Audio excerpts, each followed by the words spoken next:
Muy buenos días, tengan todos y todas ustedes.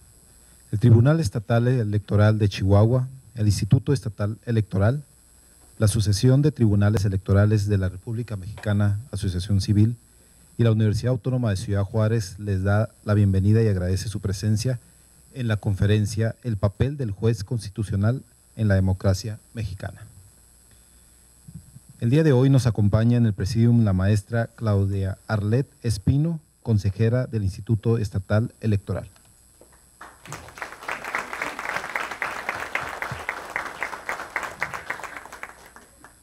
También nos acompaña en el presidium el maestro Víctor Edgar Villegas Baray, presidente de la Asamblea Municipal Juárez del Instituto Estatal Electoral.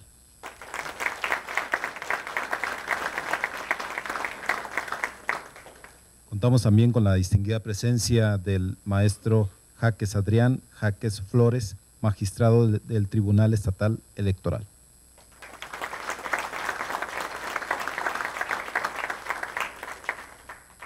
Asimismo, nos acompaña el maestro César Lorenzo Wong Meraz, presidente de la Asociación de Tribunales Electorales de la República Mexicana, Asociación Civil.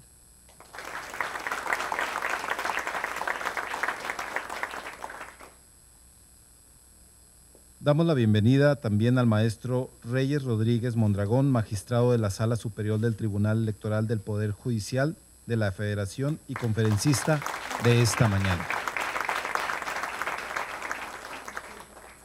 Asimismo, vamos a agradecer la presencia de unos invitados especiales, el licenciado Carlos Álvarez Gutiérrez, consejero electoral. Eric Villalobos Castro, también consejero electoral. Irma Medrano, regidora de Ciudad Juárez. Gabriela Hernández de la Torre, secretaria de la Asamblea Municipal. Eunice Carlos Macías, consejera electoral.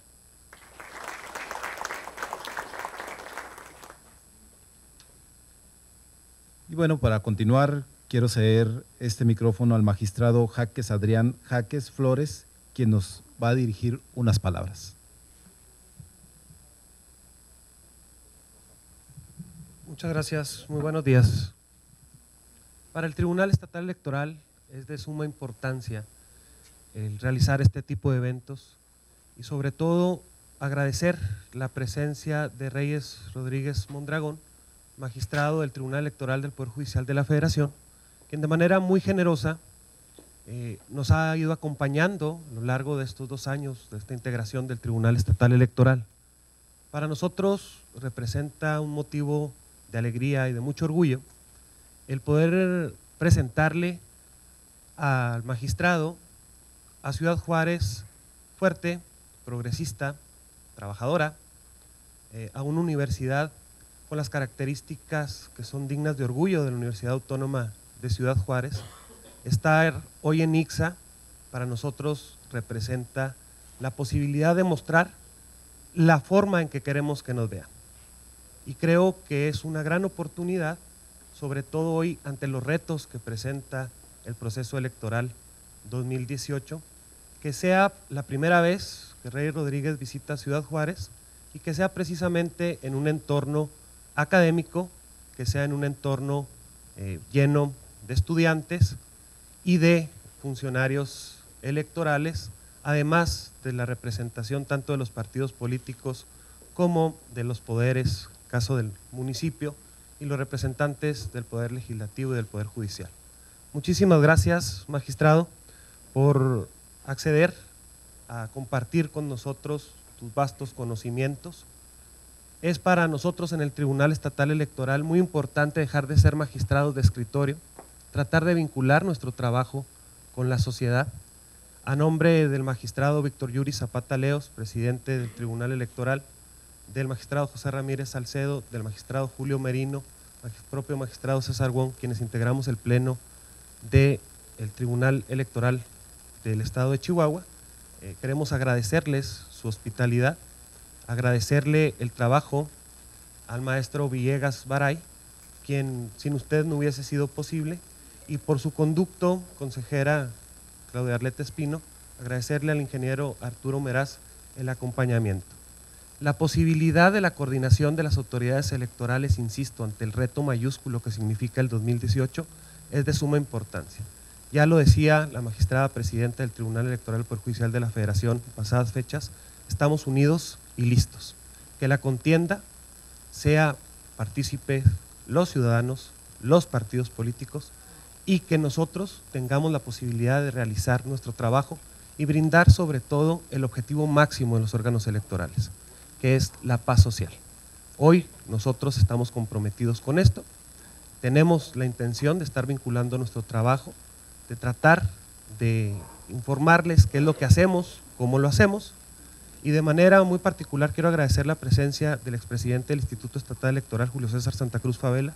Muchísimas gracias, maestro, por estar el día de hoy con nosotros. Sin más, de nuevo agradecerles a nombre del Tribunal Estatal Electoral su presencia y ojalá que esta conferencia con un magnífico ponente como el que tenemos el día de hoy sea de su agrado. Gracias.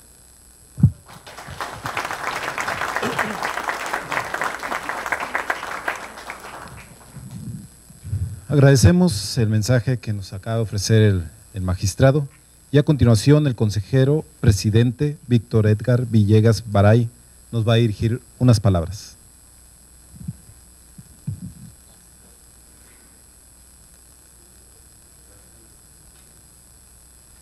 Muchas gracias. Buenos días a todos. Agradezco su presencia muy sincera a la consejera Claudia Arlette Espino, consejera del Instituto Estatal Electoral. Muchas gracias, bienvenida. Al magistrado Adrián Jaques Flores, magistrado del Tribunal Estatal Electoral. También muchas gracias, magistrado, muy amable. Al maestro César Lorenzo Wong Meraz, presidente de la Asociación de Tribunales Electorales de la República Mexicana. También muy amable, muchas gracias por su asistencia y su presencia. Agradecer también a todos los consejeros electorales del Instituto Estatal Electoral y de la Asamblea Municipal de Juárez por acompañarnos y el apoyo también que nos han brindado para la realización de este tan importante evento. Así como también agradecer a todos los estudiantes, académicos, abogados que nos acompañan en esta magnífica conferencia que se va a impartir por el magistrado Reyes Rodríguez Mondragón, magistrado de la Sala Superior del Tribunal Electoral del Poder Judicial de la Federación, que es muy importante para lo que viene siendo la temática jurídica, política y democrática de México. Agradecer con gran respeto y sinceridad también al maestro Reyes Rodríguez Mondragón, magistrado de la Sala Superior del Tribunal Electoral del Poder Judicial de la Federación, por esta magnífica conferencia que va a disertar. Igual de la misma manera agradecer a la Universidad Autónoma de Ciudad Juárez, al licenciado Ricardo Duarte Jaques, rector de nuestra universidad, de nuestra querida universidad, por su gran apoyo. Igual sin su colaboración también hubiera sido imposible realizar este magnífico evento. Básicamente lo mío es nada más presentar al presidium. No quiero consumir mucho tiempo para darle oportunidad al magistrado que diserte tan importante tema, el papel del juez constitucional en la democracia mexicana y sobre todo más en esta época que estamos de elecciones. Muchas gracias, bienvenidos todos, muy amables.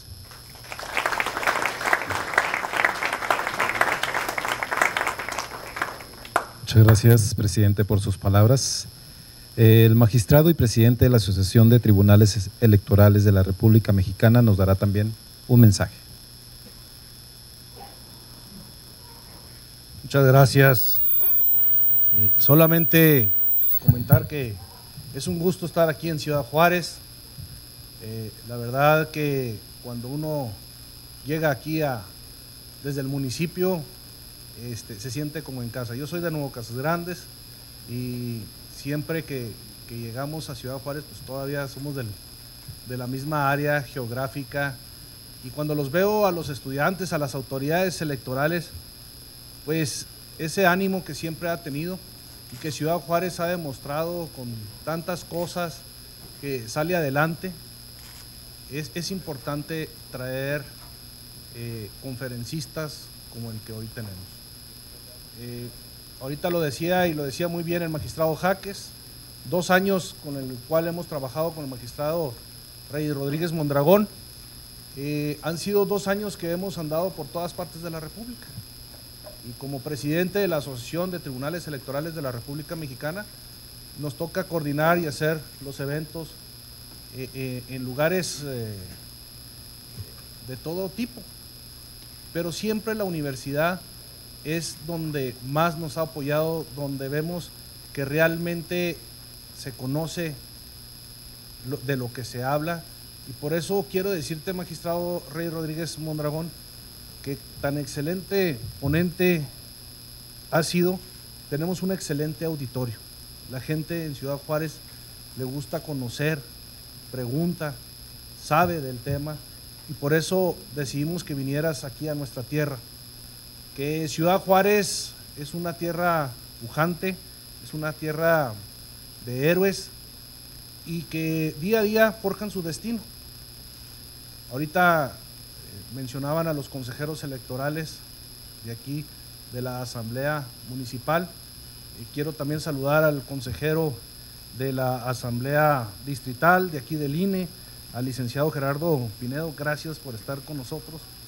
Y esta familia electoral, lo que hacemos es eso, proyectar lo que hacemos. Ya no es un juez aquel que en 4 paredes dictaba una sentencia, aquel juez que nadie lo podía ver, aquel juez que cuando se pedía una cita pasaban 3, 4 secretarios o secretarias para poder acceder a él. Hoy el juez tiene que conocer la realidad social en la que vivimos, tiene que ver los problemas de todos lados, y eso es lo que ha hecho el magistrado Reyes Rodríguez Mondragón. Hemos estado por lo menos en 25 estados, y hoy aquí en Ciudad Juárez viene a conocerlos, a conocer a ustedes, a conocer la realidad en la cual vive nuestro estado y nuestra ciudad. El hoy estar aquí, Ciudad Juárez. ¿Y cómo inició esto? Inició porque en alguna plática, él era el coordinador en la Presidencia de la República, él era coordinador de asesores de la Secretaría Particular, y habían mandado muchas cosas para Ciudad Juárez. Veía cómo estaba la situación en Ciudad Juárez, pero la veía desde el centro del país, y los problemas no se pueden ver nada más desde el centro del país. Él decidió venir aquí y estar hoy con nosotros. Por eso le agradezco mucho a él siempre la generosidad, y a ustedes por estar hoy aquí. Muchas gracias.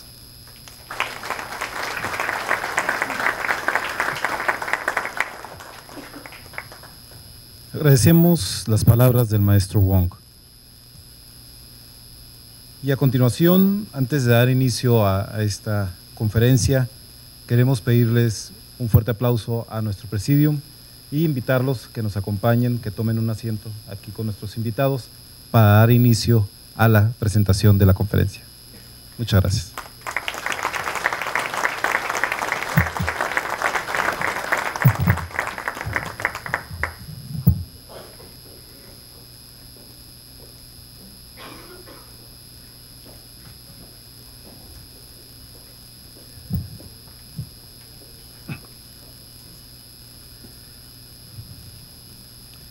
A continuación, y antes de dar inicio a la conferencia a cargo del magistrado Reyes Rodríguez, daré lectura a una breve reseña de nuestro invitado.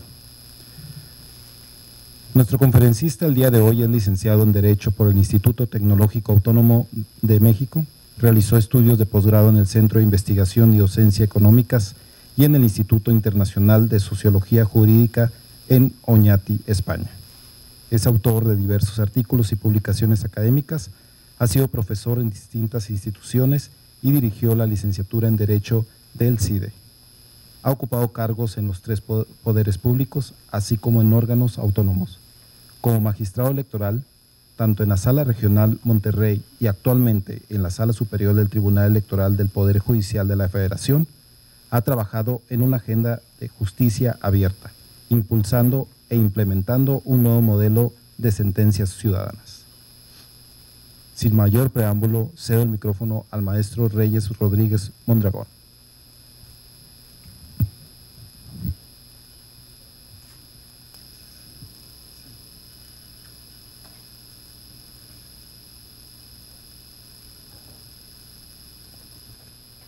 ¿Qué tal? Muy buenos días, casi tardes en la Ciudad de México. ¿Se escucha bien ahí? ¿Sí? ¿Sí se escucha bien? Realmente han sido muy generosos en la presentación. Yo pues, siempre tengo un especial interés por estar en estos espacios académicos, en las aulas, así que particularmente agradezco a las y los estudiantes de aquí de la Universidad Autónoma de Ciudad Juárez por estar presentes y claramente también a los organizadores de esta plática, ¿no? Al Tribunal Electoral, a la Asociación de Tribunales Electorales de la República Mexicana, gracias al Instituto Electoral también por acompañarnos, estatal y municipal, y a todas las personas que vienen de distintas instituciones. Realmente la conversación de hoy está más pensada para un foro académico, ¿no? Y como dice, estaba ahorita leyendo una nota por esto en el teléfono.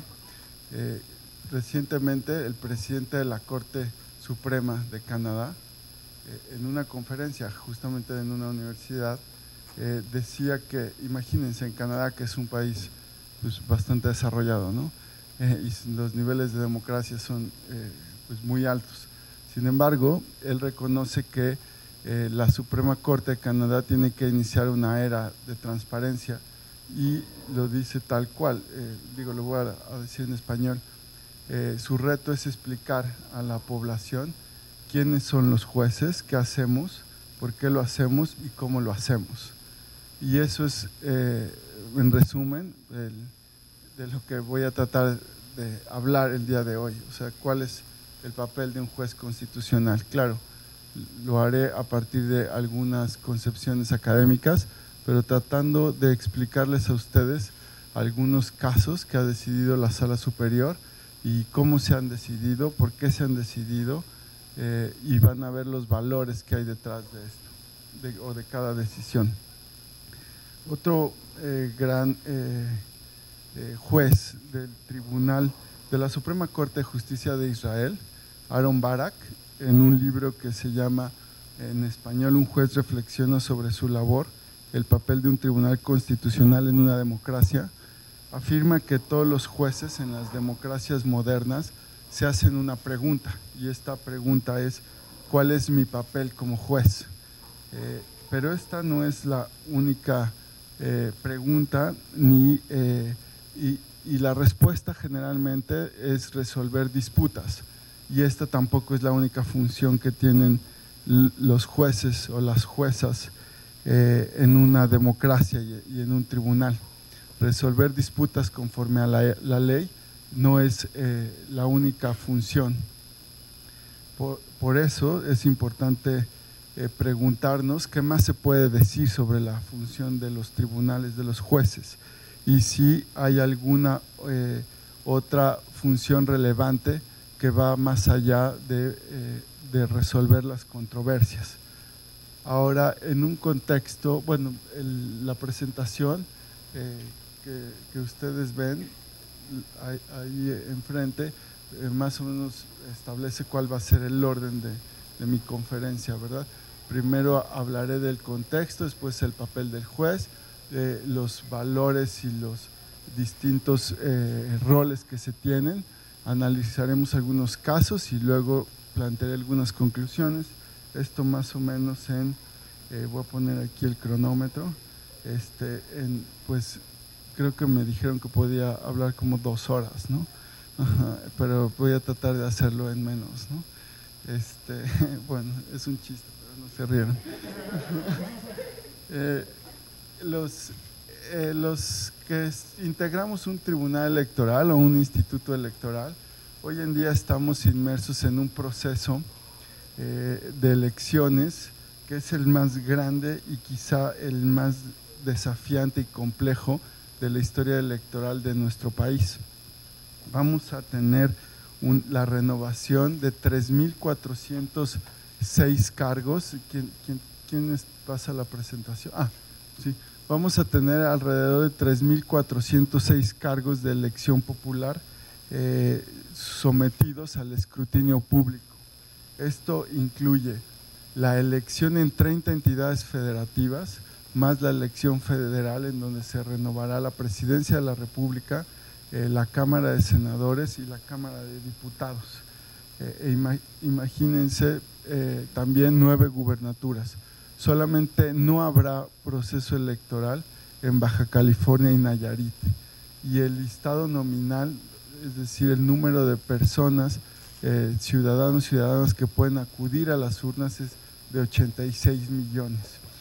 La complejidad de este proceso no solo radica en este número de cargos y la diversidad de cargos a elegir, sino también que muy recientemente se rediseñó el andamiaje institucional y hay una reciente integración en los institutos electorales locales, en los tribunales electorales locales e inclusive la sala superior se renovó hace poco más de un año en toda su integración.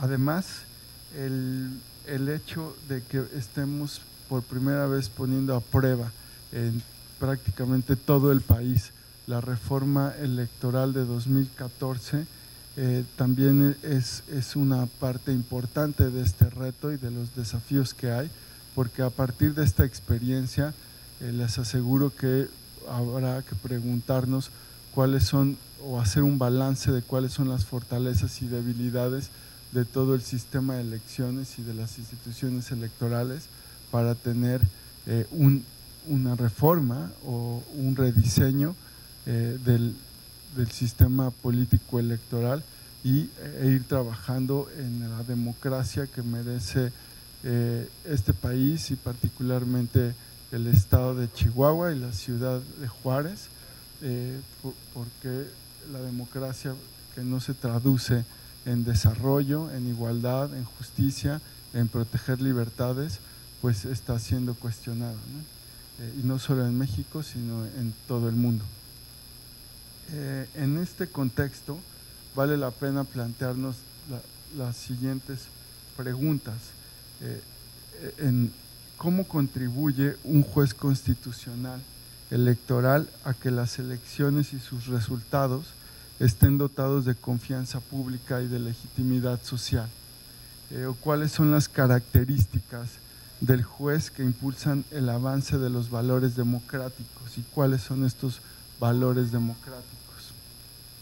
Estas preguntas son las que guiarán la presentación y voy a tratar de ofrecer alguna respuesta, y esta respuesta no es única y espero que esta respuesta lo que genere en ustedes son más preguntas, ¿no? Bueno, no confusión, pero sí más preguntas.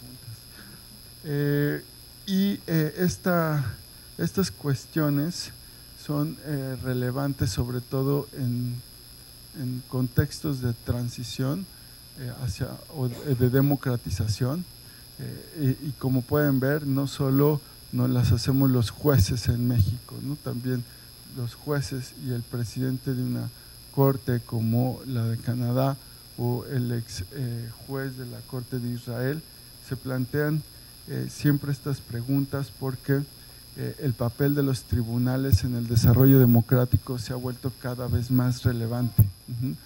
Realmente los tribunales, sobre todo las cortes constitucionales, se han convertido en un motor y en un garante de derechos humanos y bueno, de otros derechos que son esenciales para forjar un régimen constitucional democrático.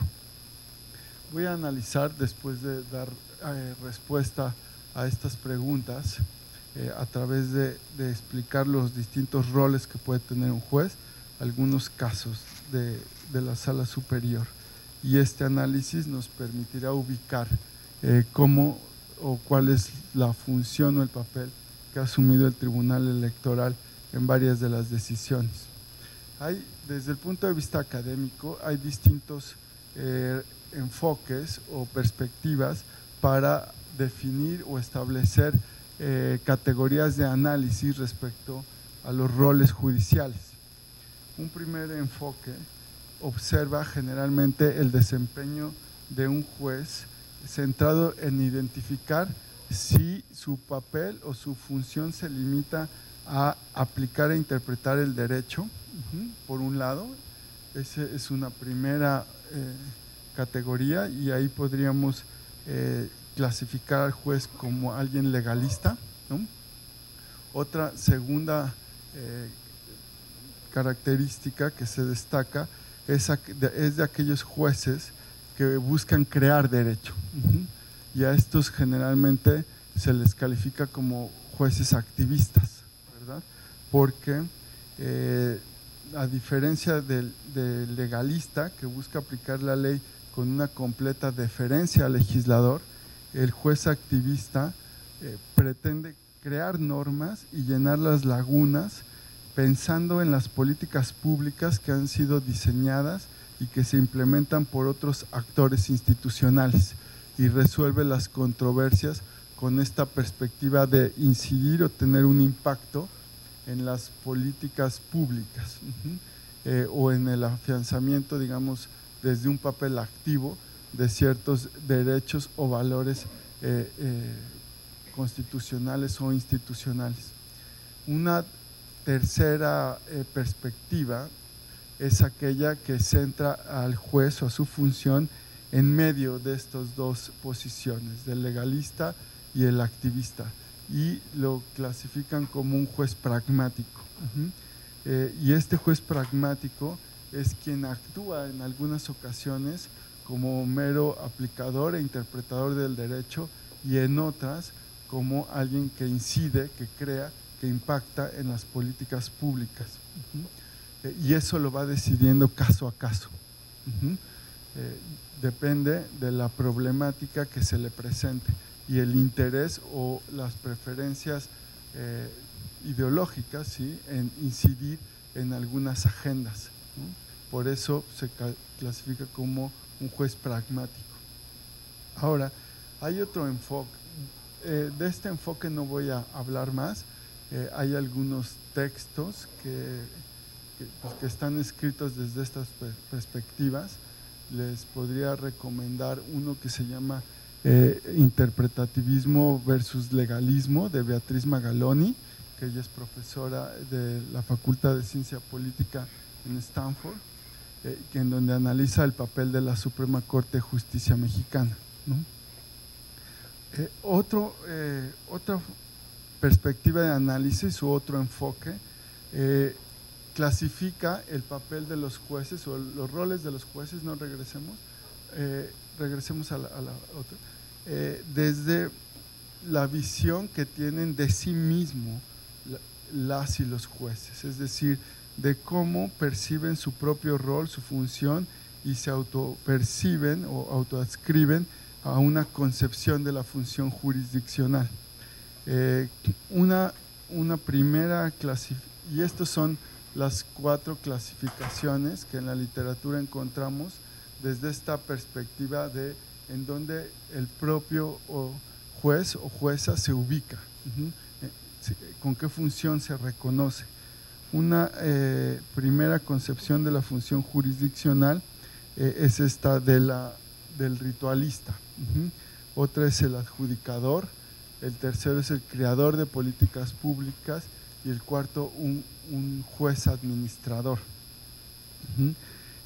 Y en esta autopercepción influyen algunos aspectos.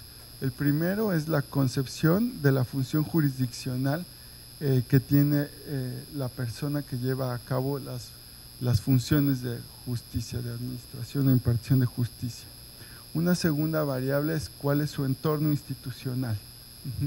¿Qué tantas reglas hay para garantizar su independencia, su autonomía, digamos, los principios bajo los que se desempeña, ¿no? Y cómo está el diseño normativo en términos de relación de pesos y contrapesos con las otras instituciones. Una tercera variable tiene que ver con las expectativas de los distintos actores sociales y políticos que pueden intervenir en las controversias al ser parte o que de alguna manera inciden en la construcción de decisiones judiciales.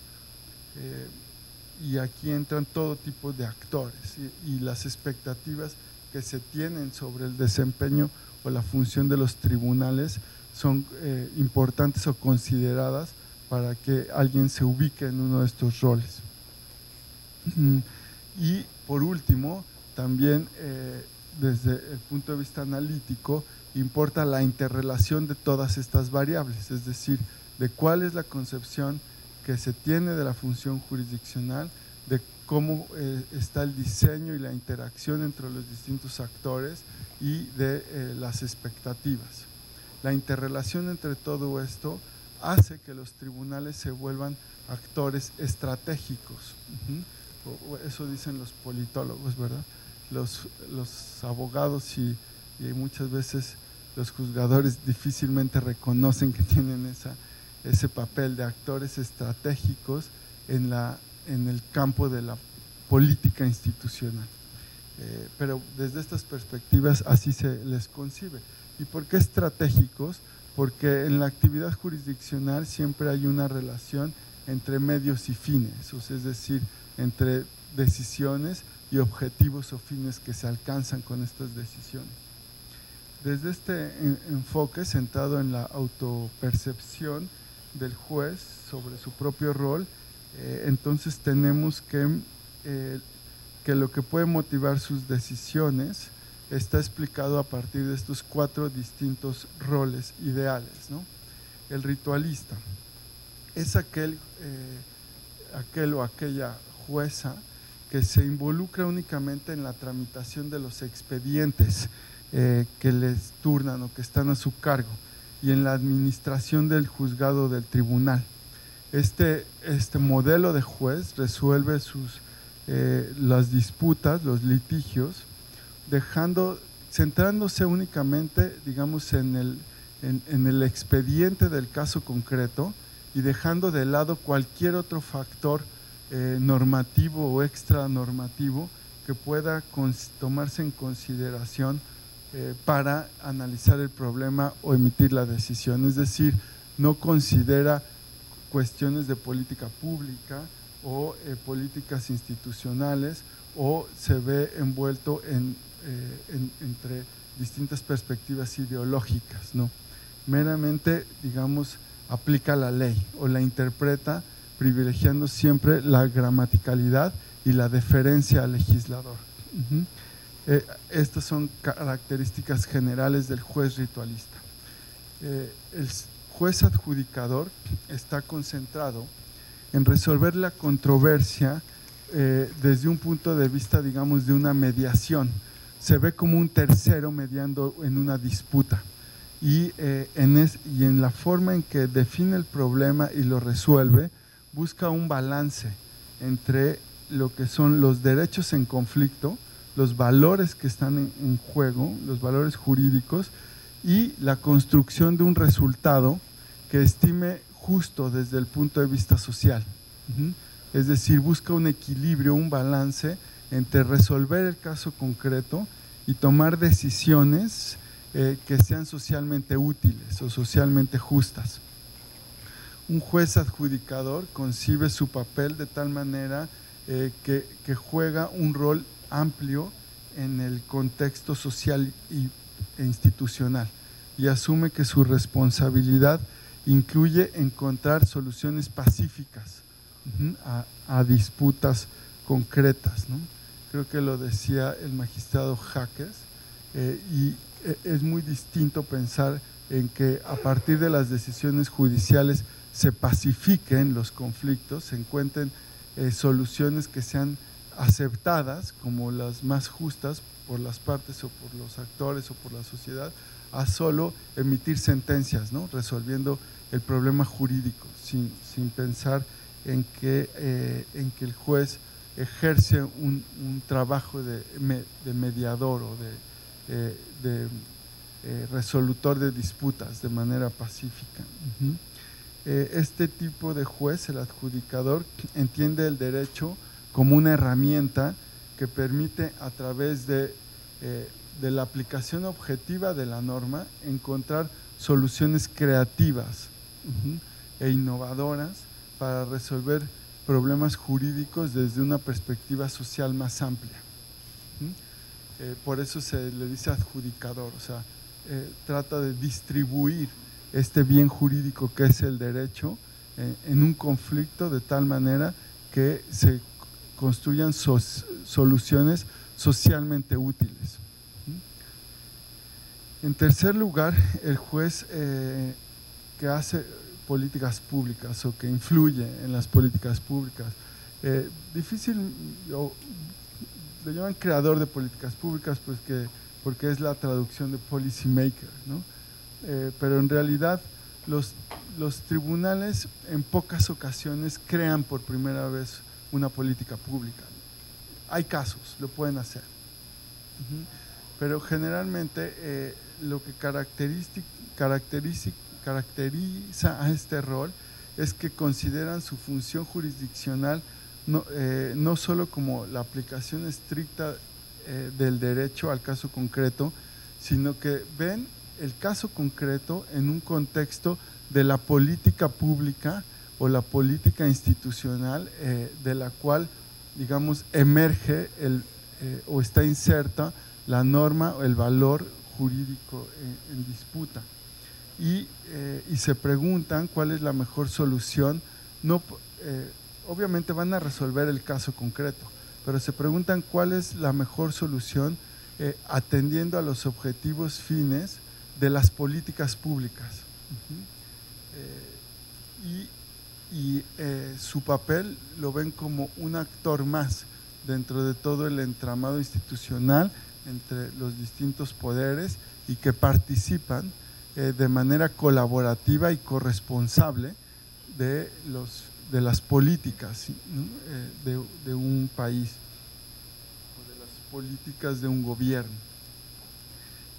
Entonces voltean a ver claramente a las partes que acuden al litigio, pero también a todos los actores que van a ser impactados por esa decisión.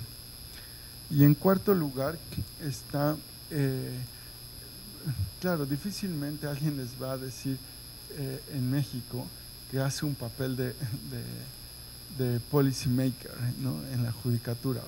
Entiendan que estas son perspectivas académicas que estudian y analizan el desempeño de los jueces y así los clasifican. En Estados Unidos es más común ver la literatura y en la discusión y que los jueces asuman que su rol sí impacta en las políticas públicas. En cuarto lugar, tenemos este rol del juez administrador y se ve como un garante del desarrollo del derecho, del orden jurídico. Se ve como un actor central en la construcción y en el funcionamiento de todo el sistema legal. Y su papel es, como juez constitucional, es de generar criterios orientadores o que guíen a los jueces y tribunales de instancias inferiores. Entonces ejerce su función como vigilante del buen funcionamiento del sistema legal y que los tribunales de menor jerarquía se ocupen de resolver muchas veces las disputas concretas, de resolver las debilidades o fortalezas de los planteamientos que hacen las partes en un litigio. Y el juez administrador, cuando es la última instancia, el juez constitucional, ya no se va a encargar de atender o, digamos, no se va a centrar en la debilidad o fortaleza de los planteamientos de las partes. Entonces, digamos, esta tradición de resolver las cosas como inoperantes porque no dijo lo que tenía que decir, o no lo dijo bien, o no controvirtió bien, no es tanta la preocupación de un juez constitucional, desde este punto de vista de administrador. Lo que le importa o lo que trata de privilegiar es el desarrollo de políticas al interior de la judicatura, y al mismo tiempo que considera la jurisprudencia como obligatoria porque a través de ella se reafirma la validez y la certidumbre del sistema legal, y su objetivo es la administración de justicia, y para él tiene la misma importancia tanto el proceso como la decisión misma, y lo que busca es garantizar el orden jurídico en su totalidad. Entonces, por eso les digo, no se enfoca tanto en concentrarse en la disputa y si el litigio está bien planteado a un nivel constitucional, sino en ver si a partir de ese problema se puede fortalecer la administración de justicia, si su problema impacta o no en la jurisprudencia, si se está resolviendo conforme a la jurisprudencia, y si en esa solución puede corregir las debilidades o las problemáticas del sistema legal como tal. Ahora, en la siguiente tabla vamos a ver cuáles son los énfasis en términos de principios y valores democráticos que se pone en estos roles. El juez o tribunal ritualista que privilegia en términos de principios del orden jurídico, valores democráticos. Privilegia la legalidad, ¿sí? Y con esto no quiero decir que solo el ritualista resuelve conforme a la ley, no. Partan de la premisa de que todos los jueces, todos los tribunales resuelven conforme a la ley, ¿sí? Pero cuando tienen una disputa en donde enfrentan legalidad versus una implementación de soluciones que fortalezca la política pública, bueno, el juez ritualista favorece la legalidad. También protege y cuida las garantías procesales. Un juez adjudicador, lo veíamos, está más centrado en la resolución de problemas desde un punto de vista de lo socialmente útil, de lo socialmente valioso. El creador de políticas públicas piensa en la resolución de problemas, pero implementando soluciones que mejoren o que optimicen la política pública. En materia electoral, muchos de los casos sobre paridad de género, ¿sí? yo los veo como política pública, y algunos tribunales buscan incidir más en la política pública que promueve y que genera condiciones de igualdad para el acceso de mujeres a los cargos públicos o a las postulaciones, por ejemplo. Y el juez administrador privilegia o pondera más legalidad, garantías procesales y las políticas judiciales institucionales. Este segundo enfoque es el que voy a utilizar para analizar distintos casos en donde la Sala Superior ha resuelto problemas en materia de financiamiento de partidos políticos, requisitos de candidaturas independientes y también respecto a libertad de expresión de un diputado local en la elección del Estado de México. Vamos a pasar ahora a ejemplificar estos roles a partir de casos. El primer caso que pienso nos puede servir de un buen ejemplo tiene que ver con el financiamiento de los partidos políticos durante las campañas. Y para eso en Veracruz, no sé, se interrumpió la presentación. Bueno, pero ahorita regresa, ¿no? En Veracruz, ustedes saben que en 2017, es el año pasado, hubo elecciones municipales. Para cada elección, los institutos electorales tienen que calcular el financiamiento público que le corresponde a los partidos políticos para campaña. Este financiamiento público de campaña se calcula y se determina quién tiene derecho con base en los resultados electorales, generalmente de la elección de diputados anterior. En Veracruz hubo elecciones para diputados locales y diputadas en 2016, también lo hubo para la gubernatura. Los partidos políticos nacionales, como el PAN, el PRI, Movimiento Ciudadano, etcétera, tienen una acreditación local. Ahora, para participar en elecciones locales. En Veracruz hay una regla en el Código Electoral Local, esa regla también está en la Ley General de Partidos Políticos, y dice que los partidos políticos nacionales que no obtengan el 3% de la votación, creo que es la anterior a esta, la del caso, si pueden regresar, esta ya es la conclusión del caso. Creo que no se ve, ¿verdad? Bueno, pon esta, por favor. En Veracruz y en la Ley General de Partidos hay una regla que dice que si los partidos políticos nacionales no obtienen el 3% de la votación para las diputaciones, no recibirán financiamiento público. Textual, eso dice la ley. Controvierten el Instituto Electoral de Veracruz determina que algunos partidos políticos nacionales no van a tener derecho a recibir financiamiento de campaña porque no obtuvieron ese 3%, y entonces presentan una demanda ante el Tribunal Electoral. La Sala Superior, por mayoría, resolvió que sí tenían derecho a recibir financiamiento público de campaña los partidos políticos nacionales, aunque no hubiesen obtenido el 3% de la votación en la elección de diputados de 2016. Una minoría dijo que no tenían derecho, ¿sí?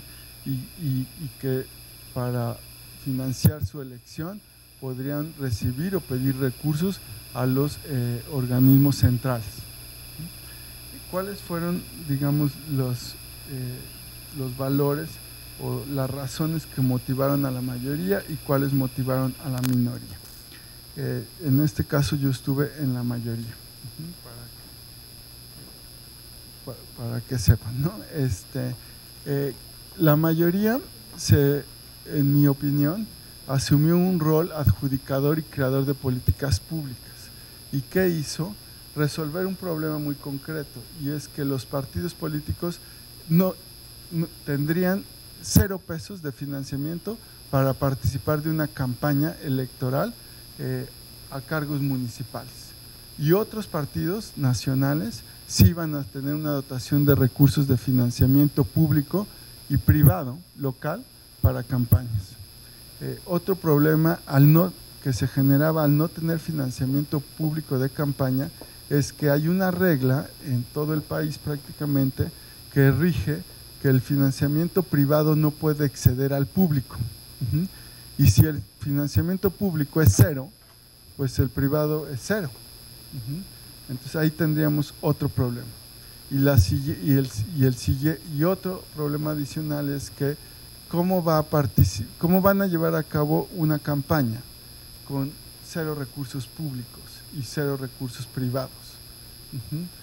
En la opinión de la mayoría, ahí habría un problema de equidad en la contienda electoral. Entonces, movidos por generar condiciones mínimas de equidad, interpretamos que la norma de la Ley General de Partidos Políticos y la norma local, cuando dice que no obtendrán financiamiento público, se refiere solamente al financiamiento público ordinario y no al de campaña, porque el de campaña es una condición necesaria para que haya una competencia equitativa. y que necesitaban participar del financiamiento mínimo para competir en una campaña. Ese financiamiento mínimo se calcula como si fueran partidos de nueva creación. Y entonces se les dotó de recursos en Veracruz a través de una resolución de la Sala Superior. En el análisis que a partir de estos roles yo ubico la posición de la minoría como una función ritualista. ¿Por qué? Porque privilegiaron la lectura y aplicación gramatical de la ley. Cuando la ley dice no obtendrán derecho a recibir financiamiento público, lo hicieron extensivo a todo, al ordinario y al de campaña, en una aplicación gramatical y privilegiando el texto de la ley versus la solución de un problema. Por eso los valores que protegían es la legalidad y las garantías procesales en términos de, para ellos, la seguridad jurídica de aplicar la norma y de que tuviera una consecuencia conforme a lo que se pensaba el legislador definió al no obtener el 3% de la votación.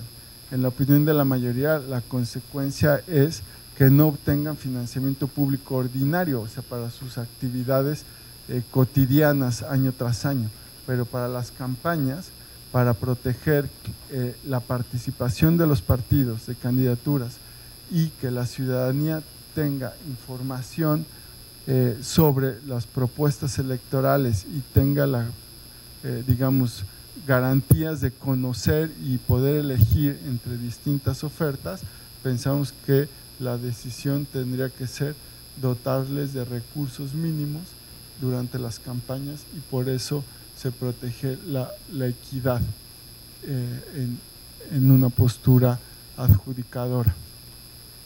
Ahora, otro caso tiene que ver con el financiamiento a candidaturas independientes. La siguiente, por favor, en el Estado de México.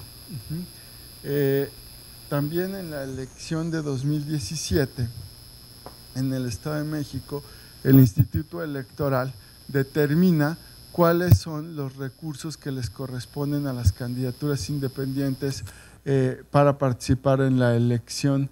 En este caso, únicamente hubo, en el Estado de México en 2017, únicamente hubo elecciones para la gubernatura. Entonces solo había candidaturas independientes para ser gobernador o gobernadora. ¿Okay?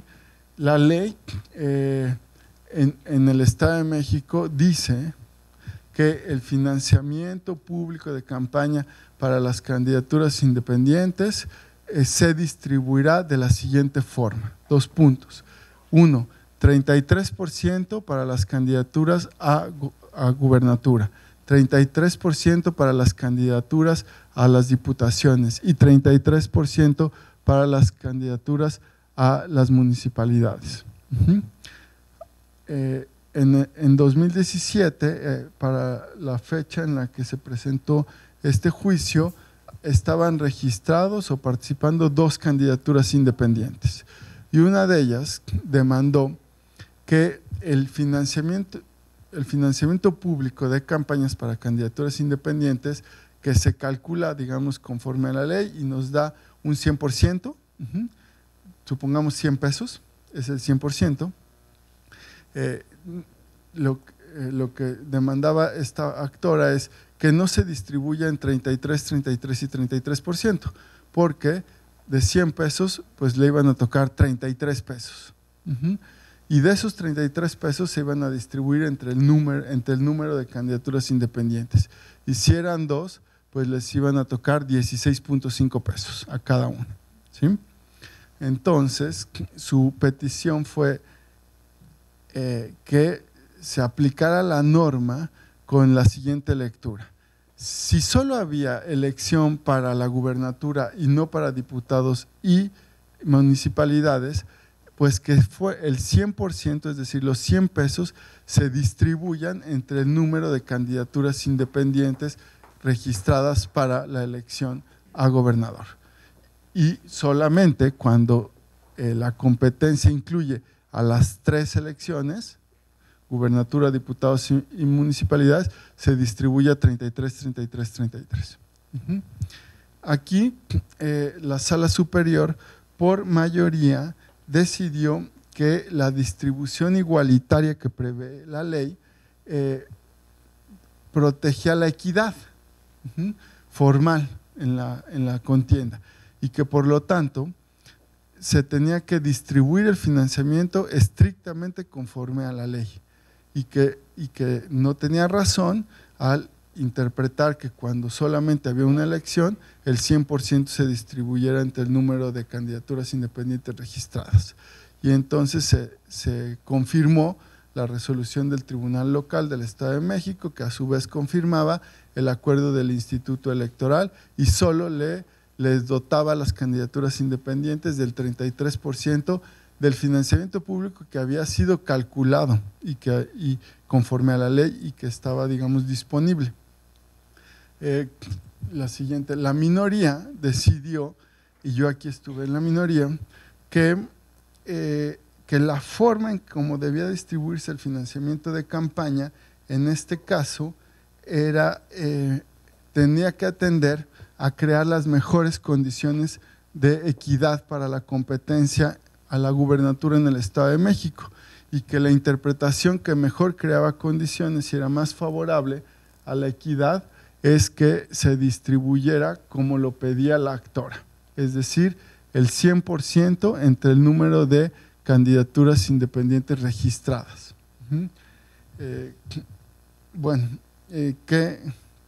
¿Qué valores, la siguiente, qué valores hay detrás de cada posición? Una posición, la mayoritaria, yo la ubico también como un rol ritualista y en algún sentido administrador, pero sobre todo un rol ritualista. ¿Por qué? Porque enfatiza la aplicación de la ley de manera gramatical, ¿no? Si la ley está redactada sin distinguir entre periodos donde solo hay una elección o 3 elecciones, pues hay que aplicar la ley gramaticalmente. Y esto también, para esta perspectiva, garantiza una equidad formal y digamos que las reglas y las garantías procesales, ¿no?, fueran claras para todos y en todas las elecciones. La minoría asumimos lo que yo pensaría una postura más adjudicadora y de impacto en políticas públicas. ¿Por qué adjudicadora? Porque si bien son recursos públicos, esos recursos públicos ya están dotados al Instituto Electoral para un fin específico que es financiar a las candidaturas independientes. Y la solución socialmente más justa, en virtud de que las candidaturas independientes son una alternativa más para la ciudadanía, es crear condiciones de mayor equidad en la competencia. Y las condiciones de mayor equidad son aquellas en donde pueden acceder a más recursos públicos, si estos ya están disponibles y si se pueden distribuir de tal manera que si ustedes, yo no recuerdo ahorita los números, pero los cálculos generaban una gran diferencia. En el Estado de México, el tope de gastos de campaña para la candidatura a gobernador era de aproximadamente 250 millones de pesos. Lo que le tocaba a una candidatura independiente vía financiamiento público no era ni el 5% o ni el 10%, no recuerdo el número, pero no llegaba al 10%, distribuido el 100%. Entonces, pues ¿no?, desde el punto de vista de qué era la solución más justa, pues dotarlos de más recursos. Claro, incides en las políticas públicas, sí, porque el legislador había previsto una manera de distribución del financiamiento público. Sin embargo, lo que dijimos es, el legislador pensó esta distribución cuando hay 3 elecciones, no cuando hay solo una elección, ¿no? Bueno, otro caso tiene que ver con la publicación de unos videos en Facebook. Y déjenme tomar agua, les voy a dar un minuto para que vean su Facebook. O su Twitter. O su red social consentida o preferida, ¿no?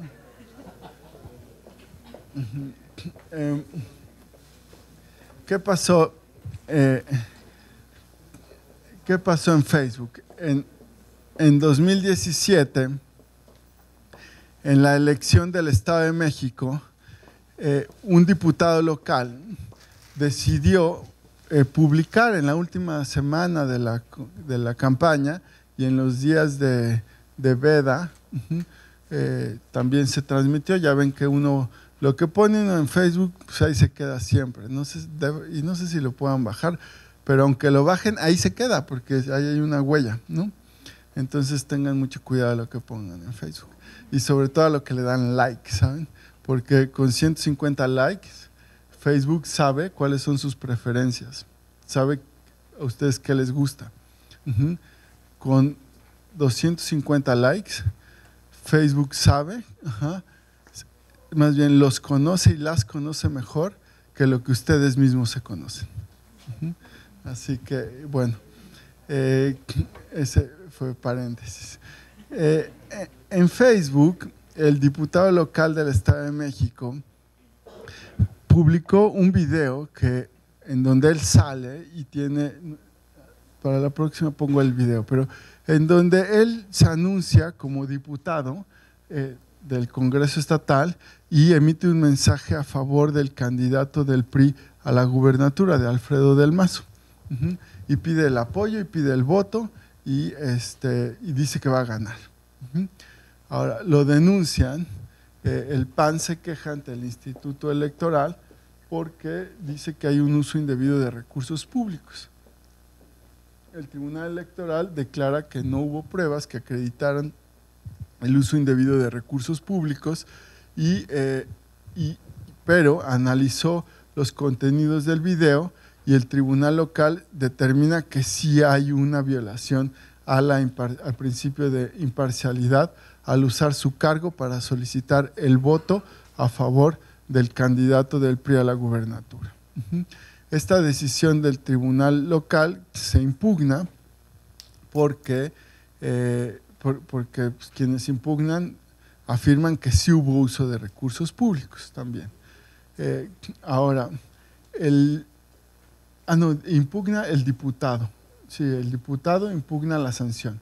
Y entonces la Sala Superior decide que la decisión del tribunal local fue injustificada porque restringió la libertad de expresión de este representante público en un contexto en donde él pues, no había usado recursos públicos o no estaba demostrado y aunque sea diputado, pertenece a un partido y puede ejercer también en un ámbito de discurso político la libertad de expresión a favor de su preferencia política electoral. Y que el hecho de que se identifique como diputado del grupo parlamentario del PRI en el Congreso local, pues en realidad contribuye a transparentar cuál es su posición, digamos, formal o como funcionario y dar a conocer su preferencia electoral. Y además no lo hizo en ejercicio de sus funciones y eso es muy importante en el criterio que emitió la Sala Superior. Distinguir cuando un servidor público en el ejercicio de sus funciones actúa, digamos, contra el principio de neutralidad e imparcialidad y cuando actúa no en ejercicio de sus funciones y por lo tanto tiene un margen más amplio de libertad en materia de expresión política. La siguiente, por favor. Entonces, lo que tenemos aquí fue una decisión mayoritaria que revocó la decisión del tribunal local a favor del diputado por las razones que les dije. No estaba demostrado el uso de recursos públicos y dos, sí goza de un ámbito de protección en materia de discurso político, libertad de expresión, cuando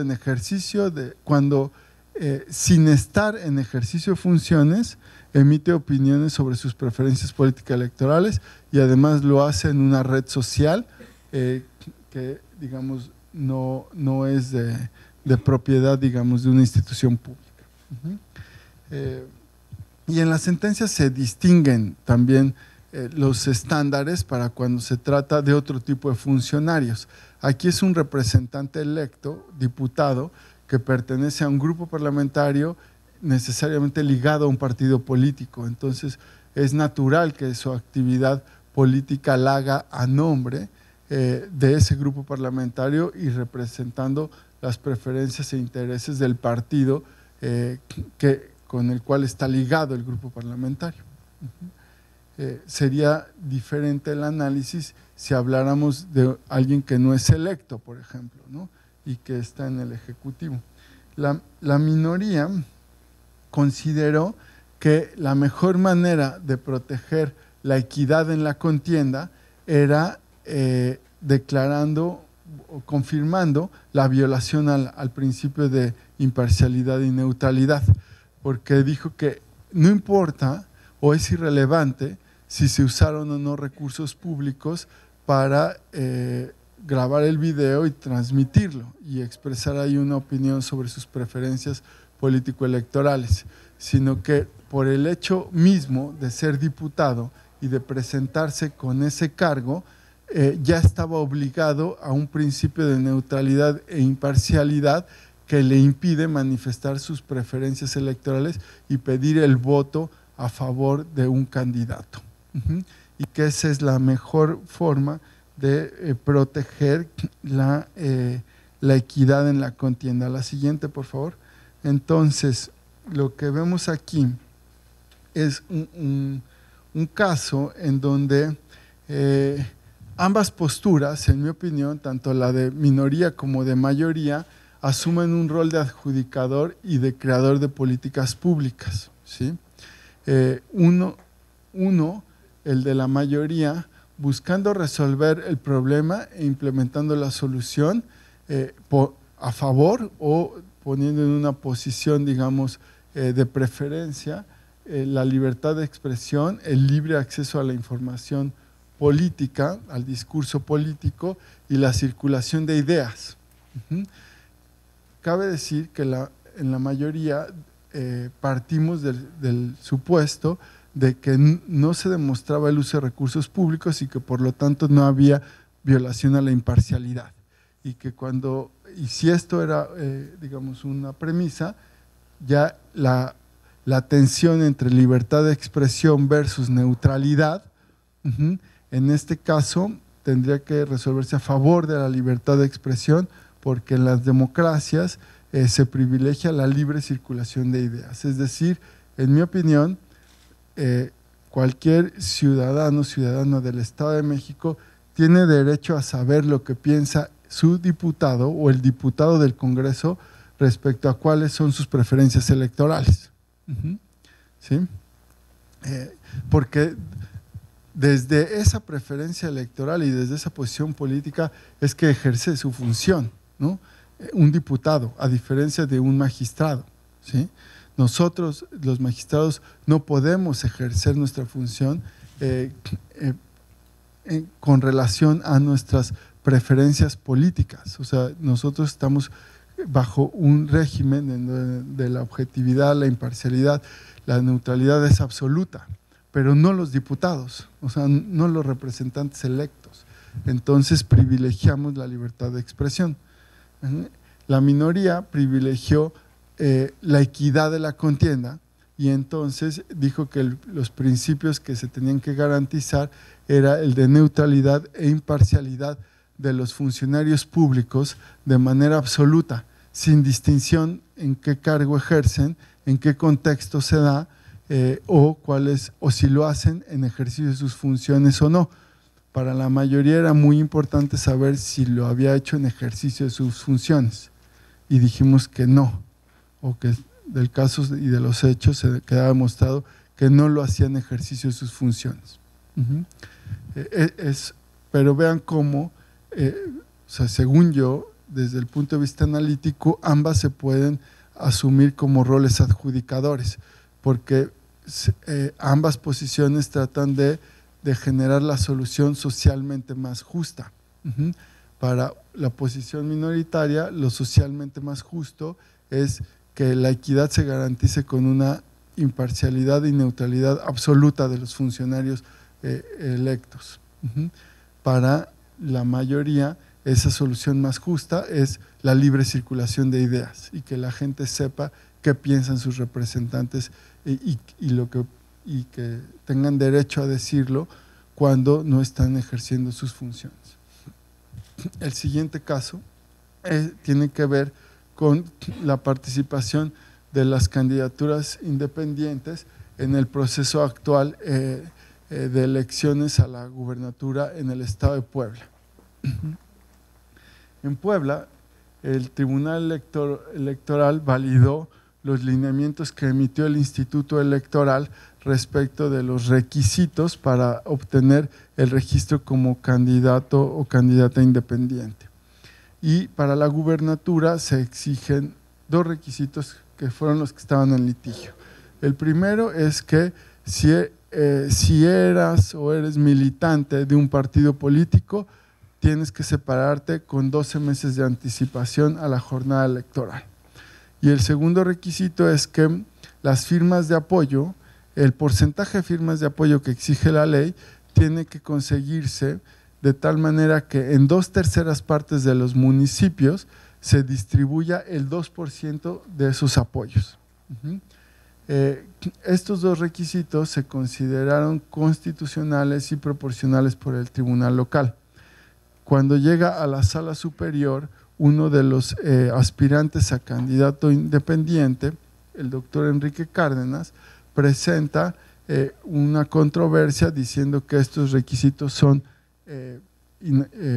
desproporcionados, que son unas cargas excesivas. Y la sala superior le da la razón. Y aquí se resolvió por unanimidad. Y se consideró que no debía… La ley dice que si eres exdirigente o militante de partido político, tienes que separarte 12 meses antes. La sala superior consideró que no era proporcional la carga de 12 meses para exdirigentes y la misma para militantes, que los militantes, digamos, no necesitaban, digamos, ese tiempo o ese mismo de separación para desvincularse del partido político. Y por lo tanto se resolvió que quien había sido militante era suficiente que se separara o renunciara al partido político un día antes de presentar su solicitud como aspirante a candidato independiente.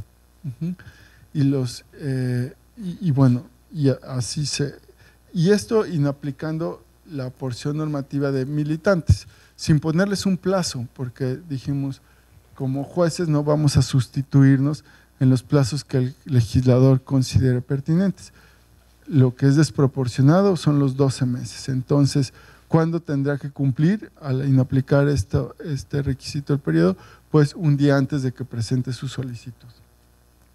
Y también, tomando en cuenta un precedente de la Sala Superior de 2015, también se declaró inconstitucional la exigencia de tener el 2% de los porcentajes de apoyo distribuido en las 2/3 partes de los municipios del estado. En este asunto, por unanimidad, la siguiente por favor, la Sala Superior asumió un rol adjudicador y creador de políticas públicas, porque ponderó la norma restrictiva y se inclinó para facilitar, la siguiente diapositiva por favor Gerardo, se inclinó a favor de facilitar que se obtengan los respaldos ciudadanos que exige la ley para registrar la candidatura en la entidad sin que tuviera que cumplir ese 2%. Y también se facilitó una interpretación más favorable para los militantes, ¿sí? A diferencia de los que habían sido dirigentes. Y con ello, la siguiente por favor, lo que sí se privilegió fue una participación ciudadana en términos de equidad de la contienda, pues más robusta o por lo menos en mejores condiciones.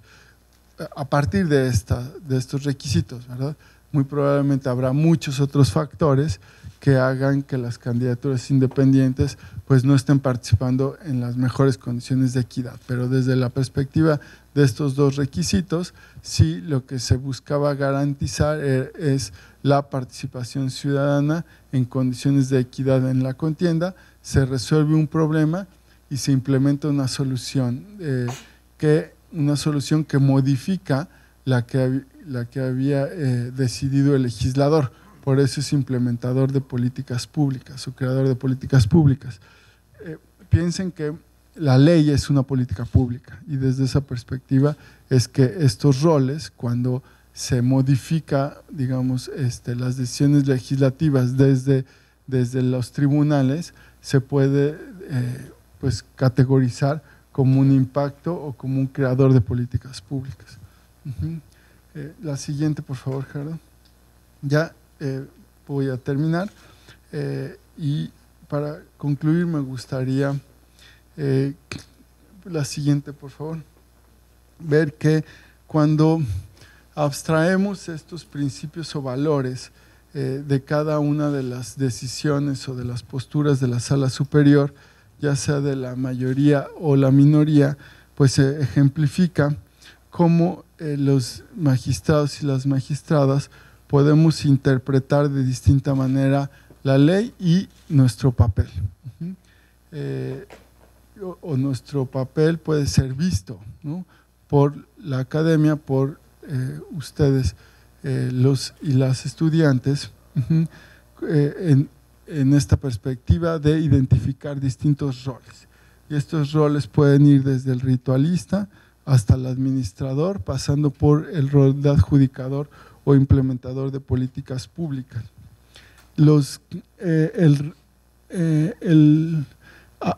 A partir de estos casos, y así podríamos analizar todos los casos, vemos que el rol de ritualista busca siempre favorecer el principio de legalidad, entendido como una aplicación formal de la ley y una aplicación estricta del principio de legalidad.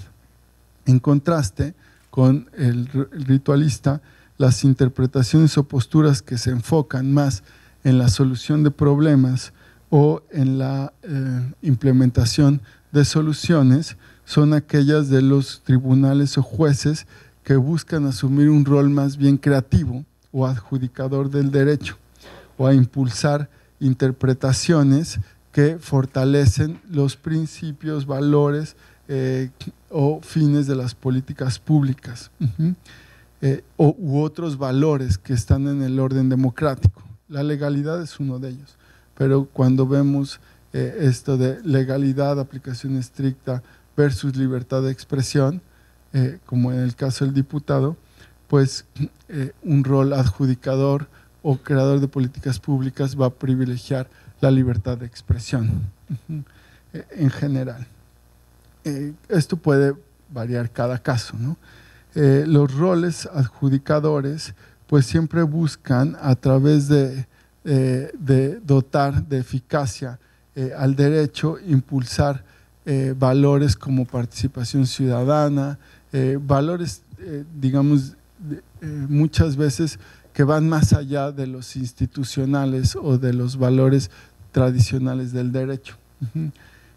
Y bueno, el rol administrador y el rol de creador de políticas públicas pues enfatiza distintas perspectivas, ¿no? Ya sean políticas institucionales de la administración de justicia, el administrador, y el otro políticas en general desde una perspectiva más amplia, políticas de gobierno, políticas del Estado, ¿no?, políticas públicas en general. Con este modelo y estos casos, también lo que busco es que ustedes vean cómo la función judicial es una tarea más bien compleja y que no se limita a solucionar controversias, en este caso en materia electoral. sino que se limita, más bien, sino que se amplía y resuelve dilemas y conflictos entre valores y principios democráticos. Y al privilegiar un valor o un principio democrático versus otro, los tribunales o los jueces están incidiendo en cómo se va modelando nuestra democracia, ¿no? En cómo se va modelando nuestro discurso y nuestro debate público en torno a la democracia, a las elecciones, ¿no? Y a los distintos derechos que constitucionalmente están protegidos. Y además podemos visualizar cómo distintos casos o distintos escenarios pueden tener soluciones judiciales diversas, y en algunos casos se requiere la intervención más intensa de los jueces, de la judicatura, y en otras las posiciones son más moderadas, ¿no? En función no solo del rol que se asume, sino también del tipo de conflicto que el juez constitucional enfrenta.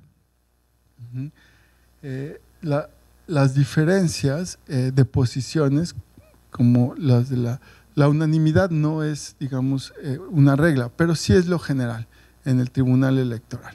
Ahora, traje distintos casos donde podían observar posiciones minoritarias y mayoritarias para que vean las diferencias, pero también para resaltar que cuando se tienen opiniones divididas, los tribunales constitucionales y en particular los electorales, pues propician una mayor discusión, reflexión y deliberación, lo cual a su vez es positivo, porque expresa la pluralidad y una toma de decisiones democrática. Realmente el hecho de que haya disensos refleja y fortalece la deliberación democrática al interior de los órganos colegiados, y la diversidad de criterios contribuye a moldear el papel que van teniendo los jueces constitucionales en la consolidación democrática. Ustedes escucharán, ¿no?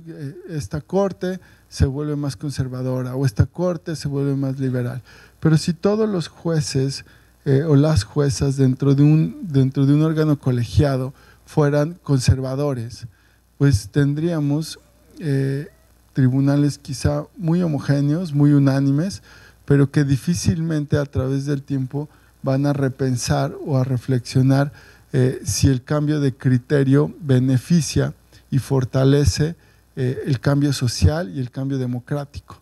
Entonces la pluralidad, la diversidad de criterios sí crea condiciones para que el dinamismo y el cambio jurídico, a partir de analizar los contextos y escuchar las diferentes posiciones.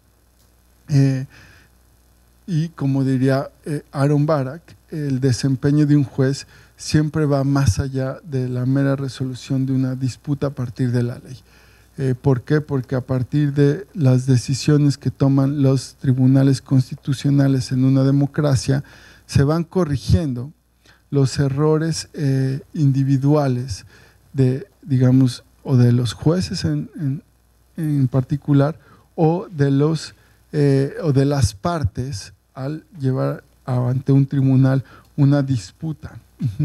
Y así el papel de los jueces constitucionales es más bien este ejercicio amplio de corrección de todo el sistema en su conjunto, del sistema legal. Y los jueces en las democracias funcionan como un motor del cambio jurídico y del cambio social. Y esto es lo que exige, ¿no?, una sociedad que ha vivido una brecha o una separación intensa entre derecho y sociedad. Cerrar estas brechas, acercar más el derecho a la sociedad, se traduce en proteger también más a la democracia, ¿no? Porque pues, la democracia es la expresión, ¿no?, de estas necesidades y estos valores sociales. Y cuando la sociedad siente que el derecho se va acercando, es porque también, digamos, encuentra ahí una cultura de legalidad que está más acorde con la legitimación social, es decir, con la aceptación de la ciudadanía de lo que están resolviendo los tribunales. Ahora, de cara al proceso electoral 2017-2018, evidentemente se van a presentar escenarios que pongan en evidencia la necesidad de implementar desde la sede judicial ajustes al sistema de reglas electorales. Tanto los institutos electorales como los tribunales, por un lado, tienen que sopesar las posiciones del legislador, ¿no? Aplicar la ley y los principios generales, pero no siempre los litigios o los retos en la sede administrativa tienen una solución única o incluso tienen una solución expresa en la ley. Y por tanto es, digamos, si bien es deseable que las disputas se resuelvan con criterios estables, con leyes preexistentes, hay ocasiones en donde el juez constitucional, los jueces de los tribunales electorales o los consejeros y consejeras tienen que hacer uso de estas herramientas constitucionales para desempeñar su labor y asumir distintos roles en los que tiene que caber la solución e implementación de alternativas para acercarnos más a los fines, valores de la democracia electoral y a las políticas institucionales o las políticas públicas que están inmersas en el sistema de elecciones. En suma, la brecha entre la ley y los casos individuales sin duda se va a intensificar en un proceso electoral competido, complejo, y en donde estamos aplicando un andamiaje legislativo de reciente manufactura. Y además en donde los roles y el diseño institucional es un factor para el dinamismo y para resolver la complejidad de las conductas que se regulan. En materia electoral, además, sabemos que hay una pluralidad de actores con distintos intereses, cada quien con el objetivo de salir triunfadores o triunfadoras de una elección, y tenemos una sociedad involucrada y espero cada vez generadora de un contexto más exigente, ¿no? Y en ese contexto de exigencia, evidentemente, el legislador ha jugado un papel al establecer leyes que pueden ser a veces muy claras, a veces no tanto, a veces precisas, otras veces ambiguas. Pero lo que se torna particularmente exigente para nosotros, los tribunales electorales, los jueces, en el contexto democrático, es que hagamos una aplicación, una interpretación del derecho de tal manera que la racionalidad lógica jurídica con la que se aplica haga a los tribunales instituciones predecibles y también nos permita ser garantes de un proceso electoral confiable, legítimo y arbitrado conforme a los principios constitucionales del orden democrático. Ese es, digamos, el gran reto que tenemos enfrente y espero que a las y los estudiantes esta charla les haya también servido para entender un poco más qué hacemos, cómo lo hacemos y por qué lo hacemos. Muchas gracias por su atención.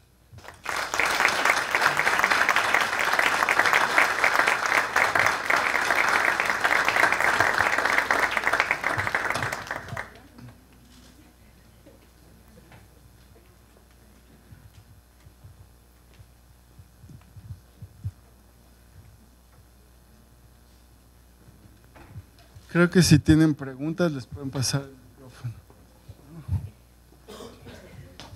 Si no hay micrófono por allá, aquí hay dos. Sí.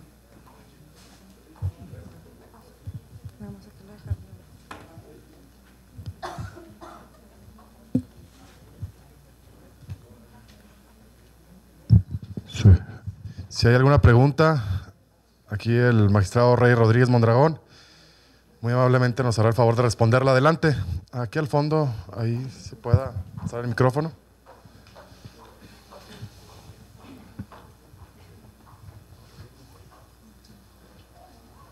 Sí, bueno. Sí, fíjese, en relación al artículo 134 constitucional y con la experiencia que usted ha tenido en relación a veces a ese presupuesto que no deben utilizarlo para que la imagen de algún representante popular lo utilicen en televisión o a través de prensa, etcétera y demás. ¿Usted qué rol, verdad? Si es que le ha tocado ver un asunto así, ¿cuál serían los roles ahí que pudiera usted prevalecer? ¿Alguna otra pregunta para tomar de una vez varias inquietudes? ¿No?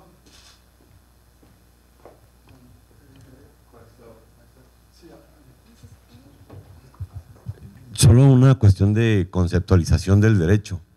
He escuchado a los italianos decir que el juez crea normas, a Romboli, por ejemplo, y veo que en los casos que usted expone, los principios que se garantizan y que se encuentran, pues son dinámicos por los criterios de interpretación y aplicación. Solo me llevo como bagaje lo que usted denomina implementación de políticas públicas, el rol del juez. Mi pregunta es, ¿se puede equiparar a crear normas jurídicas? Es tanto. ¿Alguien más? Sí, la respuesta es sí, se puede equiparar a crear normas jurídicas. De hecho, difícilmente se puede incidir. Vamos, las políticas públicas están definidas de manera amplia en general por la ley, y después el Ejecutivo, ¿no?, implementa a través de reglamentos y de una cantidad de normas y obviamente de herramientas de política pública, implementa esos objetivos de policy, ¿no?, de política. Y cuando los tribunales modifican esos reglamentos o la ley, están creando normas. Entonces, sí, y desde esa perspectiva es que es más fácil asumir que hay rol de policy maker, porque la única forma en que los tribunales pueden incidir es cuando llega un conflicto, una disputa, ¿no? O sea, se resuelve a partir de demandas. Los jueces no resuelven conflictos que no se presentan, ¿no?, a través de un juicio. Y la única forma de incidir es a través de la aplicación del derecho, porque los litigios se resuelven siempre aplicando la ley. Entonces, necesariamente para incidir en las políticas públicas se hace a través de modificar o crear derecho. También se incide, digamos, no modificándolo, pero la incidencia es más bien una deferencia a la política pública que implementa ya un actor, ya sea el legislativo o el ejecutivo. Y esto tiene una relación importante con la pregunta anterior, que tiene que ver con, pues, la política pública de la propaganda gubernamental, ¿no? El legislador constitucional modifica el artículo 134 en 2007 para establecer la obligatoriedad de usar la propaganda gubernamental con fines institucionales y no con fines personales. Por lo tanto, excluye o prohíbe que la propaganda gubernamental contenga elementos personales. Y es decir, ahí hay una política que privilegia la institucionalidad y no a las personas, ¿sí? Y que prohíbe que las personas usen recursos públicos para la promoción individual, ¿sí? Hay que promover las políticas, los logros, los resultados, o sea, a los gobiernos, no a las personas, salvo cuando se trata de la propaganda relacionada con el informe gobierno. Entonces allí hay una excepción en la ley electoral que dice que pueden en los 5 días previos al informe y los 7 posteriores emitir propaganda gubernamental con elementos personales como la voz, el nombre, la imagen, etc. Ahora, el legislador también previó, el legislador constitucional, que el legislador ordinario debía emitir una normatividad reglamentando el 134 constitucional, la cual no existe desde hace 10 años. Y afortunadamente la Suprema Corte ya resolvió exigiendo u obligando a que el Congreso legisle en esa materia. Ahora, ¿qué pasa o qué decisiones se toman mientras no hay una ley reglamentaria, ¿no? ¿O quién las toma? Entonces las toma los institutos electorales, o sea, los órganos administrativos o los tribunales. Y usted me preguntaba que en mi experiencia, ¿qué puedo decirle al respecto? Y le voy a contestar ejemplificándole con un caso que resolvimos esta semana, el día miércoles pasado. De hecho, varios casos que resolvimos esta semana. En Durango, el presidente municipal, a través de su área de comunicación social, generó un material audiovisual que podía ser transmitido en televisión o en radio y lo puso a disposición de varias radiodifusoras. Las radiodifusoras utilizaron ese material y dando a conocer políticas públicas de la presidenta municipal del DIF y del presidente municipal, apelaban en prácticamente todos los promocionales que se transmitían a través de las radiodifusoras a la imagen de estas personas, a su nombre. Había segmentos donde ellos mismos hablaban de los beneficios de las políticas, se les presentaba con cintillos o diciendo y el presidente municipal o la presidenta del DIF, y así en distintas ocasiones, en diferentes formatos. Y lo que resolvió la Sala Superior es que en ese caso había adquisición indebida de tiempos en radio y televisión y que debía sancionarse. ¿Por qué? Porque la promoción personalizada estaba prohibida en la propaganda gubernamental. Y a pesar de que no había un contrato de compra-venta, digamos, de tiempo, sí se demostró que el material había sido provisto y de alguna manera confeccionado desde el área de comunicación social de esa presidencia municipal. Y entonces, inclusive alegaba entre uno de sus planteamientos, la titular de comunicación social, que el material no era el mismo y que era distinto, pero no lo probaba. Entonces le dijimos, pues la carga de la prueba es tuya, ¿no? Porque las radiodifusoras han probado que el material lo aportaron ustedes. Y si ellos lo modificaron, la carga de la prueba es del área de comunicación social y no presentaste pruebas. Y entonces, como hay una prohibición constitucional absoluta a adquirir tiempos en radio y televisión de propaganda gubernamental que tenga contenido personal, entonces violaste el 134 constitucional. Y esa fue mi posición al respecto. Otro caso que se resolvió también el miércoles y que fue por mayoría, hubo un voto en contra del magistrado de la Mata, tiene que ver con los siguientes hechos. Grupo Radio Centro le hizo una entrevista a Ricardo Anaya, en ese momento presidente nacional del Partido Acción Nacional. La entrevista se calificó como un ejercicio, digamos, protegido por la libertad de expresión, un ejercicio periodístico, en la controversia, en todo, digamos, desde la instancia en la sala especializada hasta la sala superior. Ahora, después de esa entrevista, 4 radiodifusoras de este grupo, durante, si recuerdo bien, aproximadamente 3 semanas, transmitieron aproximadamente 1000 cápsulas de 3 diferentes formatos, en donde decía Grupo Radio Centro pregunta, y hacían una pregunta, Ricardo Anaya contesta y contestaba. Y hablaba sobre el PAN y sobre algunas posiciones del PAN.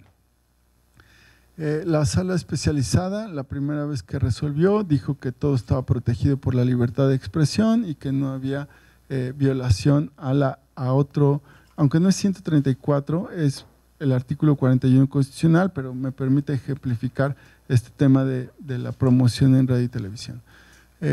Dijo que no había violación al 41 constitucional por adquisición de tiempos. Revocamos y le dijimos a la sala especializada que tenía que analizar todo el contexto en el que se transmitieron las cápsulas y no solo partir de la premisa de que la entrevista había sido un ejercicio de periodismo libre y que por lo tanto también las cápsulas. Y la sala especializada ya en plenitud de jurisdicción, o sea, libremente, decidió que sí había adquisición y sancionó al PAN y a las radiodifusoras. Esto fue impugnado y el miércoles resolvimos confirmar la sanción que impuso la sala especializada, porque efectivamente hay una prohibición absoluta de los partidos políticos de adquirir tiempos en radio y televisión, y una constante en el Tribunal Electoral ha sido que la adquisición, o para demostrar o probar la adquisición, no es necesario tener un contrato. Sino que esto se puede derivar a través de una interpretación plausible del contexto y del beneficio que se obtiene. Y bueno, pensamos que 1000 cápsulas en 3 semanas, después de una entrevista en 4 radiodifusoras, pues eso ya había generado un beneficio indebido. Ahora, otro caso del 134 constitucional que se resolvió el miércoles. Por mayoría de 5 votos, 2 en contra, yo estuve en la minoría con el magistrado de la Mata, se resolvió un caso en donde el partido Acción Nacional denunció a Jaime Rodríguez Calderón, ahora aspirante a candidato independiente a la presidencia de la República. Pero en octubre del año pasado, cuando se presentó la denuncia, era gobernador constitucional del estado de Nuevo León y al mismo tiempo aspirante a la presidencia de la República, había candidatura independiente.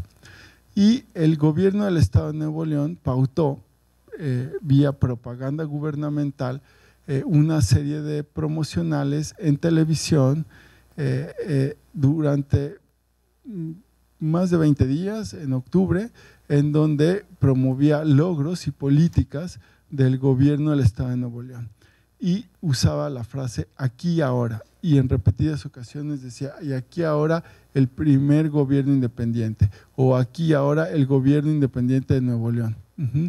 Hizo esto, realizó aquello, cumplió con estas políticas, llevó a cabo tales programas. Y cuando presenta su informe de gobierno también en octubre, contrata propaganda gubernamental en televisión y presenta él con la misma frase, aquí y ahora, los logros de su informe de gobierno, de su informe de labores. Y hay otros promocionales en donde no sale él directamente, pero la ciudadanía que comunica el informe de labores también usa la expresión aquí y ahora. Después, a fines de octubre, o a mediados, fines de octubre, que presenta su aspiración a candidato a la presidencia y tiene que recolectar firmas, produce un promocional que difunde en redes sociales, concretamente en Facebook. Y en ese promocional abre con una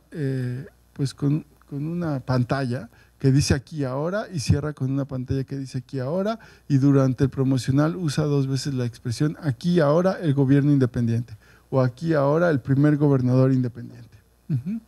¿Sí? Lo que denunciaban es que la sala especializada había dicho que la expresión aquí ahora era una frase neutral, genuina, y pues que no podía ser una frase, digamos, que de propaganda gubernamental que beneficiara a el aspirante a candidato independiente. Esto lo confirmó la mayoría, declarando inoperantes los agravios, ¿sí? La minoría, el magistrado de la Mata y yo, opinamos que la expresión aquí ahora no es una frase neutral en el contexto en el que se comunica, porque era un contenido central de la propaganda gubernamental, porque era un eslogan que comunica una estrategia, que comunica resultados y que busca posicionar al gobierno del Estado de Nuevo León a través de la difusión en televisión, y también al gobernador, porque durante su informe usó esa frase repetidamente como el eslogan que busca posicionar una imagen y llegar a cierta población, y que siendo el gobernador y al mismo tiempo aspirante a candidato independiente, el hecho de usar en su propaganda para recolectar firmas el eslogan que usó el gobierno de Nuevo León, ahí ya había un uso parcial de recursos públicos, un uso indebido de recursos públicos, porque se benefició de pues lo que se haya invertido para generar ese eslogan o para difundir los promocionales a través de la radio y la televisión, ¿sí? Y esta identidad y similitud en la propaganda pues ya generaba un posicionamiento, un beneficio indebido, y entonces consideramos que había que sancionar por violación al 134 constitucional.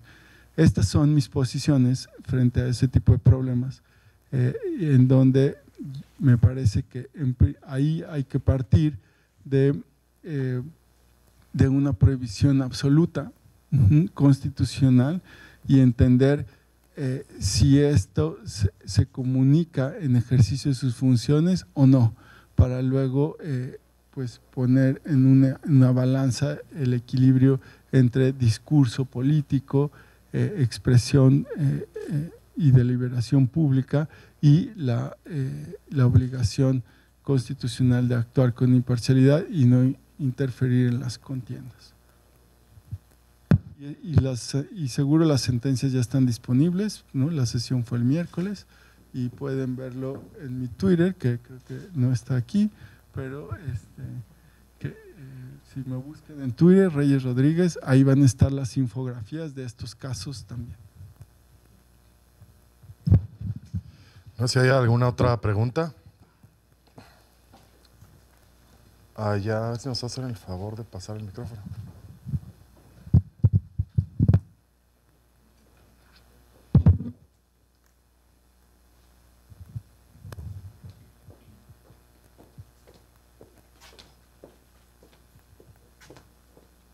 Gracias. Muy buenas tardes. Mi nombre es Luis Ernesto Orozco, soy profesor de aquí de la universidad y antes que nada quiero agradecerle su presencia y felicitarlo por su ponencia. Obviamente estamos hablando de elecciones federales, estatales, municipales, pero no son el único contexto en el que se dan elecciones y se implican también derechos humanos políticos.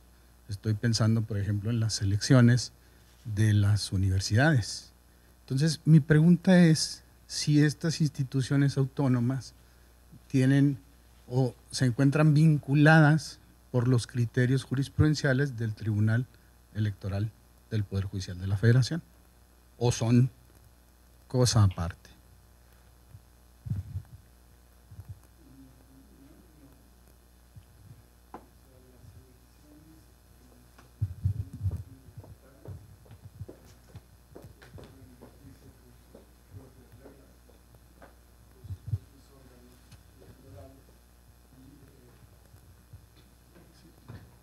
Sí, en mi opinión no. Las universidades en ejercicio de su autonomía se ponen sus reglas de elecciones, crean sus órganos electorales y deben resolver sus procesos, deben arbitrar sus procesos y resolver sus disputas, ¿no? me parece que no son elecciones constitucionales, ¿no? Son, y bueno, y hay muchos modelos selectivos, ¿no?, en las universidades, ya sea públicas o privadas, y creo que su autonomía les permite regirse por las reglas de elección que se aprueben por sus órganos democráticos de gobierno, ¿no? Podrían tomar como orientadores o como guías criterios de instituciones electorales que resuelven conflictos, pues sí, pero también eso está en su libertad, ¿no?, para deliberar y razonar cómo llevar a cabo sus procesos selectivos. Pero no sería poner la autonomía universitaria por encima, por ejemplo, de la cuestión de la constitucionalidad y la convencionalidad. O sea, es autonomía, no soberanía.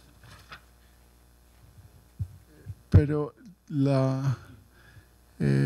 digamos, eso nos llevaría a pensar que instituciones donde no son electos, habría que obligarlos a que elijan porque tienen un derecho a votar a sus rectores.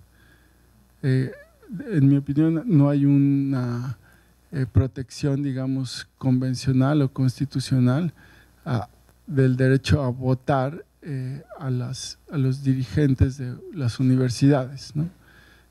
Creo que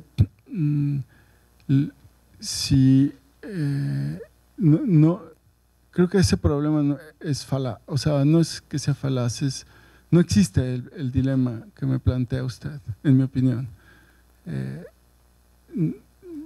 porque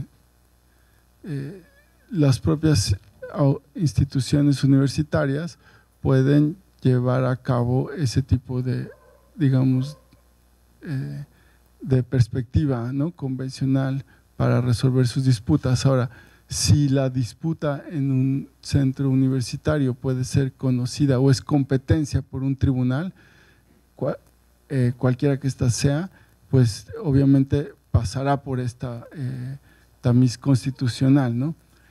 Pero creo que el primer dilema es si somos competentes las instituciones electorales para conocer de elecciones en universidades. En mi opinión, no. Puede haber otras opiniones que decidan que sí tienen competencia. Lo que yo no veo es de dónde en la Constitución se puede desprender que los tribunales o los institutos electorales sean competentes o puedan vincular a través de sus criterios a las universidades. Y mientras no haya competencia, entonces, que ese es mi supuesto, ¿no? No hay competencia, y por eso el dilema que me plantea, pues, no, yo digo, es espurio en el sentido más, digamos, técnico de la palabra, o sea, no existe.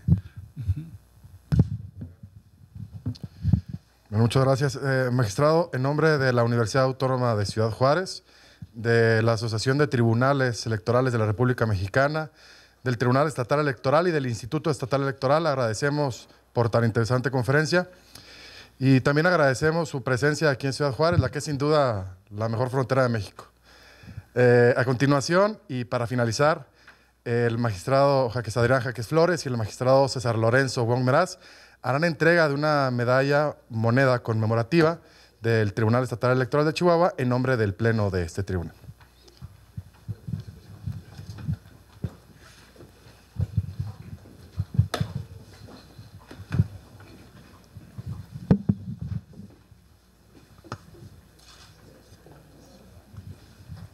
Magistrado Reyes Rodríguez Mondragón, de nueva cuenta agradecerle muchísimo su presencia. Es para nosotros un gusto y un deleite el tener la oportunidad de compartir, sobre todo con la claridad, con el enfoque pedagógico, lo mencionaste al inicio de tu intervención, dirigido a un público universitario, un público académico, y creo que ha sido de gran provecho para todos.